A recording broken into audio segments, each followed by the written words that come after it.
after hours. Who said that? No, Liz is over here making up stuff. Don't let Liz fool you. Liz been trying to do so. Don't get involved because you know what? Liz been trying to do this after hours. I have been trying to do after hours. Like, bring your favorite cocktail. See, let's have a chatty chat.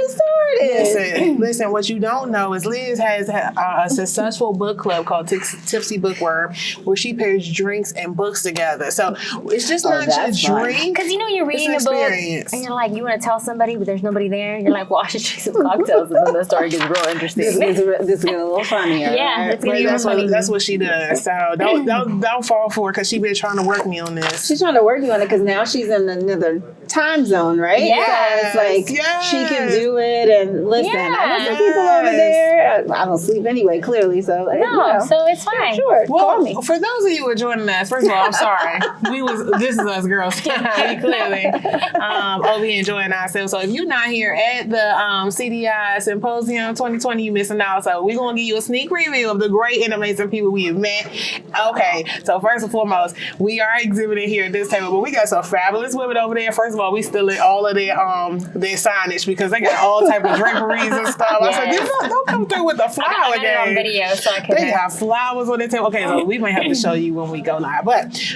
Could you please introduce yourself for our audience and what it is that you do? No problem. I'm Naomi Brown, and what do I do? First of all, you come in here and you just take up space in an amazing way because you and your crew came in. I was like, okay, so what they do over here? I was like, oh yes, we got. And of course, it's colorful. So I'm like. Okay, we need I like lots of colors. We need to do better. Yes, I'm an entrepreneur, and as an entrepreneur, I do a lot of things, chief everything officer, but I have two companies right now. One is Star Enterprises, the janitorial staffing and training. Done that for the past 13 years, based out of DC, supporting the top hotels in the area. And then my new baby is HerCorner, and we empower women to make decisions about growing or scaling their companies. And we do that through the peer coach model. So we always talk about it takes a village to raise a child, it takes a village to raise a business. And that's what we do. First and foremost, can we just go on and have the spirit of the fact that she just tried to slide past her second business like that? She went so fast past that. I just got this first business that's successful, highly successful. Now I'm doing this second business that's highly successful. So I've been really blessed to I tell you, I may not be the smartest, wisest, fastest, but I can outwork a lot of people and enjoy it. Like the difference is it's my hum. I love to work. We were talking about earlier about our 4.5, 5 hour sleeps, and it's like, well, I'm doing something that I'm passionate about, so it doesn't feel like work necessarily. Yes. And not that I, encourage this for everybody, and I still make sure that I try to take time out and balance that out. I know it's not a long-term plan. You've got to pace yourself. So I, have to practice what I preach, and that's what I say at HerCorner. I'm learning too, right? Like I'm not here telling you do this will be perfect. Like we're all works in progress, right? And as we work through this, that's what peer group and the power of collective intelligence is about. We want to learn together and teach each other how to be our best selves. So before we talk about the business, so what inspired you to be an entrepreneur? Because not too many people can just be like, so I'm on my second company. I just had to throw that out there one more time. and honestly, more so now because a lot of people are now starting to move away from more comfortable roles that they've had and probably found very high success. And now thinking about this very high risk, high agility, high grind lifestyle of an entrepreneur. So how did you get to that point? How did you decide that was for you? And what advice would you have for somebody thinking about it right now? So, I don't know, a balance between I might be a little crazy. And the other balance, I think failure is not an option. And so once I sort of fixate on something, I could decide if I change my mind, I can decide I want to do less of or more of, but I have to succeed. And in that, when you work for other people, sometimes I've been like, I'm sorry, you don't know what you're talking about. So I should probably do this myself, you know, and which is when I face people who work for me and they have these great ideas and show me that your idea works, and I'm more than happy to follow. But until then, do what I'm asking you to do. Right. And so I felt like once I figured out that I knew that I had that capability, that it made sense to just keep going. And I don't know so much that it was a conscious decision, in that I worked on Wall Street.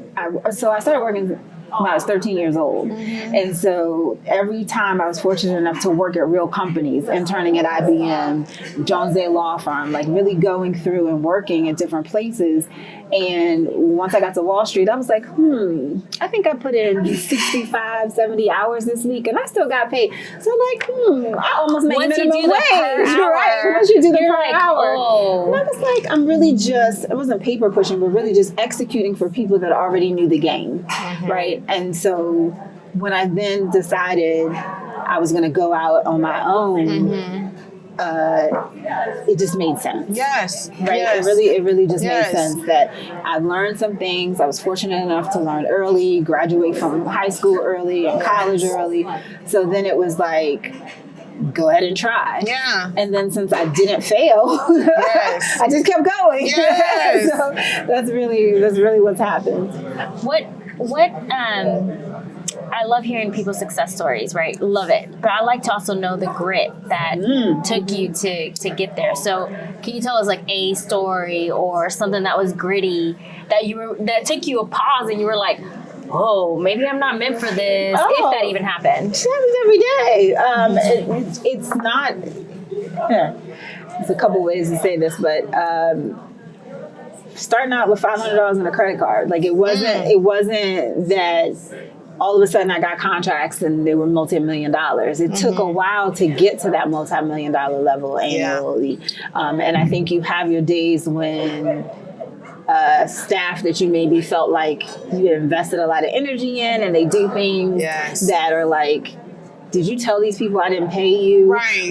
Or did you go, if you wanted another job or to work at this place, that's all you had to do was say that. Absolutely. Right? And then even things like in the pandemic, as much as the struggle as it was with people stealing toilet paper, and it's like, you know that you're stealing that from yourself, right? Like if you take it from me, then I can't pay you what you want to get paid because you've stolen from us, right? And then I have no choice but to fire you because you did it in front of other people. Wait a minute, people were stealing toilet paper from their offices? Yes. Come on. Yes. Oh my goodness.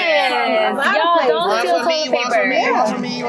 Well, I will say, one of the biggest things that when first of all, y'all missed something when we were just chatting it up and we were starting getting deep. But you got to tell everybody about HerCorner, because when I heard about this, so I was like, first of all, two of y'all businesses, but why HerCorner? Yes, I'm sorry if I didn't answer that. I think why HerCorner, because a part of my original staffing training business was that training piece. And people kept coming up to me, or clients wanting to hire my people. And I was like, well, apparently we're doing something right, because our people were better than their staff.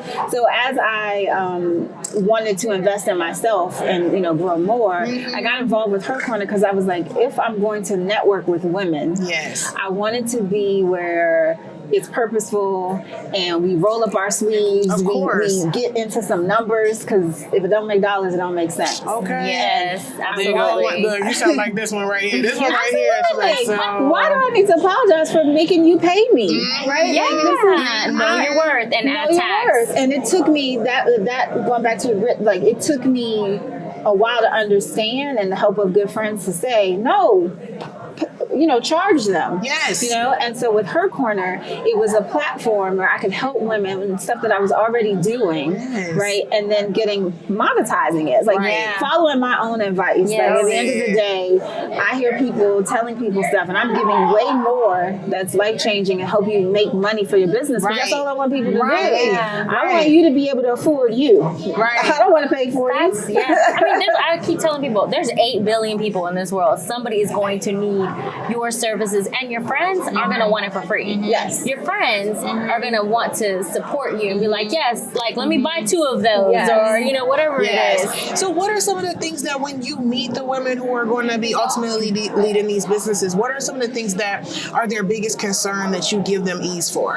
I think it's moving women from insecure to confident. Come on, you can't say that like that. You can't say that like that. Yeah. What do you mean? I know, How many out there know that story? We all done had that story. Well, and also, like, I know it's important for us to move from insecure to confident. How do we do that? So at your own pace, right? I think that so many times, especially in social media and Instagram and what we got going on, so many times we think we have to move from one level to the next. Absolutely. Based on other people's standards. Yes. If you're not ready, it doesn't make a difference. Right. You're not going to be successful. Right. So building together strategies, and that's what we do at HerCorner, to say, listen, what's your journey? What's your goals? What can you take? What is your capacity? Right. Because it's your capacity that's going to matter and what you think is comfortable in your life. Some people don't wear polka dots. Right. Right? Right. Yes. Some people don't do that. I don't do broke. Like, this is not something I'm going to do. So in order to do that, I don't do broke. I was I love like, I that. tried to side her without making her feel I need bad. this t-shirt for that one. I was And the stamp. I'm not trying to make no assumptions here, but this one right here. That's what you're talking to. So I have to do what I need to do in order to secure my future. And so Yeah. I want people to be comfortable in whatever that looks like for you, that you have a place that you can go and do that. And so HerCorner, because it has platform, it has frameworks, it has a model that's about women helping other women. That's why it was attractive to me. And I did it, so I know that it works. And I was like, you know what? I want to, continue to pass this further, open it up for women of color in particular, because I always say this, if I took the fiery, spicy attitude of a Latin woman, the, sort of detail, and some of these are, some of these are, the stereotypes that have been put upon us, Absolutely. right? The no nonsense of a Black woman, and the, even the entitlement that sometimes that we see our white sisters, exhibit. Right. All of that together is great in a business environment. You just got to know which tool How to to use use it. and when Yeah. to use it, right? Yeah. And so HerCorner is like a GPS for you that you can say, this is where I'm going. This is what I need to do. When I get lost, I know how to go back. And these are my I love frameworks. it because it's focusing on your strengths. Yes. And I think society continuously tells us what we're really bad at and what we need to work on Yeah. Right. all the time. All the time. And one thing that came up for me when you were talking about like HerCorner, and specifically for women, especially women of color. So I coach, that's my clientele. My niche is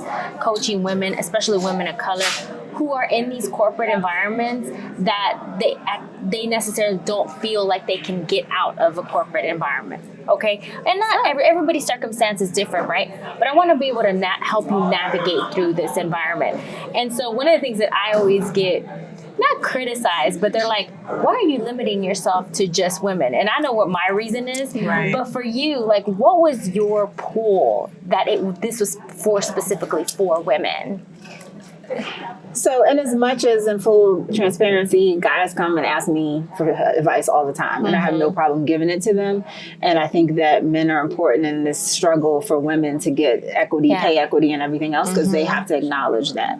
But particularly for women, it's because no one was really doing it well, as far as I was concerned. It's as if you have to be successful in order for people to help you. It's like going to the bank. If I had the money, why would I be coming asking you? Right? They want you to have certain requirements and certain things, and it's like helping women to understand how to navigate that is really important. And it's really that fear of unknown is why people won't move forward, and we take that away because all your sisters in the peer group and all these coaches and facilitators that we have that have expertise are trying to decrease some of that unknown for you. Yeah, and it's so interesting. I just actually was at an event with somebody who was sharing with me that they had like Verizon. Shout out to them. Y'all didn't sponsor us, but I'm gonna give you a little shine for it right now. Y'all get 2 seconds of shine right now. They just put on like this small business specifically for BIPOC women to talk to them about funding on how they could get more funding from a small business standpoint for smaller banks and also for the bigger banks. Like, what are those things? Like, how do you make that leap from, how you're getting capital access credit, those types of things. And the reason I bring that up is because I can think for sure 3 or 4 years ago that those types of events were so few and far between that now people have recognized the entrepreneurship that's in all of us, that now it's becoming just a known piece that people are starting businesses, and you have to come into our communities, our people of color communities, specifically Black women, and really go into there and educate so that we can be successful, because they know it's revenue. They know it's a lot of passion and drive and success in there. And now they're investing more into it. Well, to your point, women entrepreneurs are bosses, and we make a lot of purchases. So we end up trying out, we're always looking for the new thing for our trades. And especially because we are in service, and we're always watching out for our teams, right? Yeah, we're nurturing. We're like, oh, that's going to be great for my team. Like, it's going to make it more efficient and better. And so I want corporations to pay us for that privilege, right? Because if you are tapping into us and using that, we need to pay attention to that. True. So as bosses, I just, and that's one of the things when we talk about just advocacy is another thing that we try to do within the HerCorner community, all learning all these things about what's important to women, is how do we advocate for that woman business owner? Yes. So I think that's critical. And I think one cautionary thing that I would say to your listeners is the more attention that's put upon us, and I think we were talking about this earlier, then the pressure is to perform. Oh, yeah. Right? Yes, And absolutely. they're only giving you what's due you already. So don't look at it like, they should be. Right. You should be making roads and pathways for women to access capital. You should be giving us more opportunities to get contracts. Come on. It's not doing me a favor. Right. You know what I mean? It shouldn't be special. It's always been there. It should always be there. And therefore, I now shouldn't feel like, I've got to you perform the way that you would any other day. And doing anything that you would already do, and demand that respect and reciprocal relationship with anybody that you spend your money and your time with. Oh my goodness. See, we want that. So look, y'all got to tune in for the full show, because we can't give it up. I was so many I can feel your spirit, girl. I felt it. So that's the one thing about this girl. I don't care where she is in the UK or anywhere. I be like, she about to go. I see she about to go. Them nails is about to come out. Because when her nails come, that's when she thinking. So one last question that we have to ask you: what is your favorite coaching question? Yes. Ooh. It's always a tie between sort of what do you need in this moment. Shout out to Coach Burrows for that. Because it's really I could say a lot of things, but what do you need in this moment? That really is you doing that. And then also, what's keeping you up at night? Oh, yeah.